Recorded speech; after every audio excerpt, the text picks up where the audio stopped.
সমস্যার মুখে তার গোটা পরিবারকে পড়তে হয়েছে। লাগবে না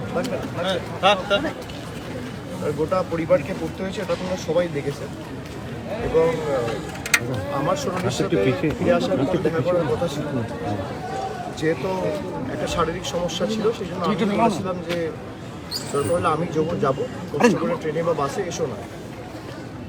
যাই হোক, আমার আজকে পূর্ব নির্ধারিত কর্মসূচি ছিল এবং ও গত পরশুদিন খুব সম্ভবত অ্যাডমিট হয়ে কালকে বাচ্চাটা জন্ম হয়েছে। এবং যে সমস্ত কথা আমি সোনালির মুখে শুনলাম, যেভাবে ওদেরকে হ্যারাস করা হয়েছে, প্রথমত দিল্লি পুলিশের তো আপনারা শুনেছেন, তারপর জোর জবরদস্তি বিএসএফকে দিয়ে বাংলাদেশে পুশব্যাক করানো এবং একটা অন্তঃসত্ত্বা মহিলা তাকে লাঠি দিয়ে বেধড়ক মারা, তাকে যেভাবে টর্চার করেছে, ফিজিক্যালি করেছে মানসিক, আর ফিজিক্যালি তো শুধু নয়, এটা শারীরিক অত্যাচার নয়, এটা মানসিক অত্যাচার। রাতের পর রাত বনে জঙ্গলে কাটাতে হয়েছে, এই অবস্থায় নদী পেরিয়েছে, জঙ্গলে থেকেছে, সবই আমাকে খুলে বলল। এবং পরবর্তীকালে তারা ঢাকায় গিয়ে পৌঁছেছিল, সেখানে আবার বাংলাদেশ পুলিশ অ্যারেস্ট করেছিল, বাংলাদেশের জেলে তারা মাসের পর মাস কাটিয়েছে। তারপর দেশের হাইকোর্ট, সুপ্রিম কোর্টের আদেশে, যদিও কেন্দ্র সরকারের তরফ থেকে কোনো রকম কোনো তৎপরতা দেখায় না, চাপে পড়ে তাকে আনতে বাধ্য হয়েছে। তার স্বামী এখনও বাংলাদেশে রয়েছে, দানিশ শেখ। যেভাবে যে কষ্টের মধ্যে দিয়ে গত 7-8 মাস সে কাটিয়েছে, আমি মনে করি এটা প্রথমত এটা চিন্তা করাই খুব কষ্টের।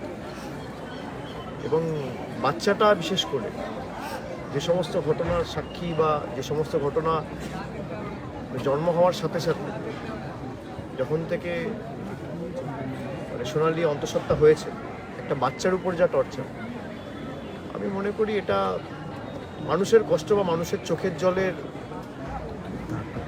একটা মূল্য বিজেপিকে এবং কেন্দ্র সরকারকে চোখাতে হবে। খালি একটাই দোষ, বাংলায় কথা বলে, বাংলায় লেখাপড়া করেছে, বাংলায় থেকেছে, বাঙালি, এই তো, আর তো কিছু নয়। তার বাবা মায়ের ভোটার লিস্টে যখন নাম রয়েছে 2002 সালে, আপনি কিভাবে বাংলাদেশি বলে জোর জবরদস্তি বাংলাদেশে পুশব্যাক করে পাঠান? তো কারণ দেখাতে পারেন। হাইকোর্ট, সুপ্রিম কোর্টে যখন মামলা হয়েছে, এটা তো গালে থাপ্পড় খেয়েছে ইউনিয়ন অফ ইন্ডিয়া। আজকে আমি দেখা করলাম, যেহেতু ইনফেকশন হওয়ার একটা প্রবণতা রয়েছে, আমি আর বাচ্চাদের কাছে যাই, কারণ আমরা মিটিং থেকে এসেছি, অনেক লোকজনের সাথে দেখা করি, নিজেরা একটা ইনফেকশন হওয়ার একটা প্রবণতা থাকে। আমি নিজে সমস্ত প্রোটোকল মেনে ভিতরে গেছি, মাথায় টুপি, গাউন, মাস্ক পরে, এবং বেশি কাউকে ঘুরতেও বারণ করেছিলাম। সোনালি এবং ওর মা আমাকে অনুরোধ করেছে যে বাচ্চাটার নাম রাখার জন্য। আমি প্রথমে ওদেরকেই অনুরোধ করলাম যে আপনারা যে প্রতিকূলতা সমস্যার মধ্যে দিয়ে গেছেন, আপনাদেরই উচিত বাচ্চাটার নাম রাখা। এবং তারপরেও তারা আমাকে রিকোয়েস্ট করে, আমি বাচ্চাটার নাম রেখেছি আপন। তার কারণ যেভাবে পর করে বাংলাদেশে ঠেলে দিয়েছে, এটা সকলেই আমাদের আপন, তাই বাচ্চাটার নাম রাখা হয়েছে আপন। এবং আমি আবার কয়েক মাসের মধ্যে তাদের বাড়িতে গিয়ে নিজে আরেকবার দেখা করে আসবো। এবং দানিশের কেসটাও আজকে সুপ্রিম কোর্টে ছিল, সুপ্রিম কোর্ট থেকে আবার কেন্দ্র সরকার একটা সময় চেয়েছে, যেহেতু তাদের কাছে কোনো সদুত্তর নেই, এবং খুব সম্ভবত সেটা আবার 19 তারিখ হিয়ারিং হবে। আমরা আমাদের তরফ থেকে যতটুকু সামর্থ্য রয়েছে, আইনজীবী থেকে শুরু করে ওরাল আর্গুমেন্ট যেগুলো হওয়া উচিত, আমরা যেখানে যা সাহায্য, সহযোগিতা, সহায়তা করা পুরোটাই করবো, এবং যত দ্রুত সম্ভব দানিশকে ফিরিয়ে আনা যায় আমরা সেটা সুনিশ্চিত করব। আপনার আবেগের এই চোখের জলের জবাব আপনাকে দেখতে পাচ্ছি আমরা যে আপনার চোখে জল বেরোচ্ছে না, এরা বুঝবে না, এটা তো কোনোদিন মানুষের সাথে মেশেনি, এটা তো দাঙ্গা করে বেসিক্যালি ক্ষমতায় এসছে।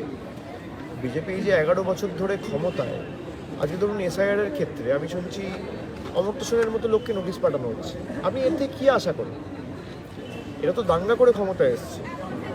মমতা বন্দ্যোপাধ্যায় আন্দোলন করে, লড়াই করে সিপিএমকে ক্ষমতাচ্যুত করেছে, পরবর্তীকালে 3 বার মুখ্যমন্ত্রী হয়েছে, একাধিক উন্নয়নমূলক প্রকল্প একের পর এক মানুষের দোরগোড়ায় পৌঁছে দিয়েছে।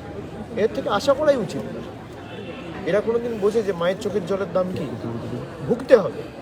যারা বাংলার মানুষকে কষ্ট দিয়েছে, বাংলার 10 কোটি মানুষের কান্না বুঝা যাবে। আজকে যারা ক্ষমতার দম্ভে কার্যত অন্ধ হয়ে গেছে, ক্ষমতার মোহে অন্ধ হয়ে গেছে, তাদেরকে উচিত শিক্ষা বাংলার 10 কোটি মানুষের। অমর্ত্য সেন কেন্দ্রের বিরুদ্ধে কথা বলে বলেই কি অমর্ত্য সেনকে এরকম নোটিশ পাঠানো হয়েছে?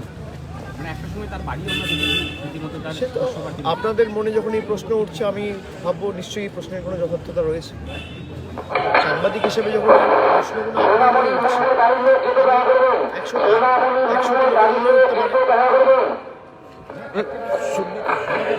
হাসপাতাল চত্বর তো গাড়ি করে দিতে হবে। দাদা, শুভেন্দু অধিকারী বারবার বীরভূম আসছে, বীরভূম নিয়ে কি বলবেন? গণতান্ত্রিক দেশ, যে যেখানে ইচ্ছা যেতে পারে, তাতে অসুবিধা কী আছে? খালি ভোটের সময় না, সারা বছর আসুক। আমাদের প্রতিনিধিরা তো সারা বছর থাকে, খালি ভোটের সময় না। SIR এর সময় যেভাবে মানুষকে হয়রানির শিকার হতে হয়েছে, মানুষ দেখেছে বিজেপি কোথাও মানুষের পাশে দাঁড়ায়, মানুষের কাছে সাহায্যের হাত বাড়ায়। তো যারা মানুষকে কাঁদিয়েছে, আগামী দিনে মানুষ তাদের ফেরাবে। দাদা বলছি একটা লাস্ট প্রশ্ন, যে আপনি প্রতিক্রিয়া এড়িয়ে জনসভায় আসতে পারেন, প্রধানমন্ত্রী অনেক বড় ব্যাপার।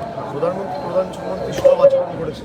আমি তো সাধারণ কর্মী, আমাকে যদি কেউ ষড়যন্ত্র করে আটকানোর চেষ্টা করে, আমি সেই ষড়যন্ত্র চূর্ণ বিচূর্ণ করতে যাব। আমি সেই ষড়যন্ত্রের বেড়াজাল বা চক্রব্যূহ ভেঙে চূর্ণ বিচূর্ণ করে কোথায় কী করতে হবে আমি জানি। আমার আজকে আসার কথা ছিল 1টার সময়, কলকাতা থেকে 11:30টার সময় রওনা দেওয়ার কথা ছিল। আমি অপেক্ষা করি 12টা অবধি, তারপরে আমি বুঝে গেছি, যখন দেখলাম যে এদের চাল ঠিক না, তখনই আমি বুঝে গেছি। তখন আমি ঝাড়খণ্ডের মুখ্যমন্ত্রী দপ্তরে যোগাযোগ করে তাদের সাথে কথা বলে আমি ধন্যবাদ দিই। তারা ইমিডিয়েটলি তাদের হেলিকপ্টারটা ওখান থেকে ডিলিং করে পাঠিয়ে আমাদের সঙ্গে সঙ্গে কলকাতায় পাঠিয়ে, যাতে আমি আসতে পারি। আমার আসতে হয়তো একটু কাল বিলম্ব হয়েছে, অনেক মানুষ মাঠে ছিল। আমি যখন হেলিপ্যাড থেকে সভামঞ্চের দিকে যাচ্ছিলাম, দুধারে যেভাবে সাধারণ মানুষের সমাগম, আমি কৃতজ্ঞ মানুষের কাছে। আর যারা রাস্তায় এই ঘন্টার পর ঘন্টা দাঁড়িয়ে আছে, তারা শুধুমাত্র এক ঝলক দেখা বা কথা শোনার জন্য আসে না, তারা সিদ্ধান্ত নিয়ে আসে যে যেটুকু বিজেপির মানে বুথে ক্ষমতা বা প্রভাব বা অস্তিত্ব রয়েছে, সেটুকু ভেঙে চুরমার করে তাদেরকে ঝেঁটিয়ে বিদায় দেওয়া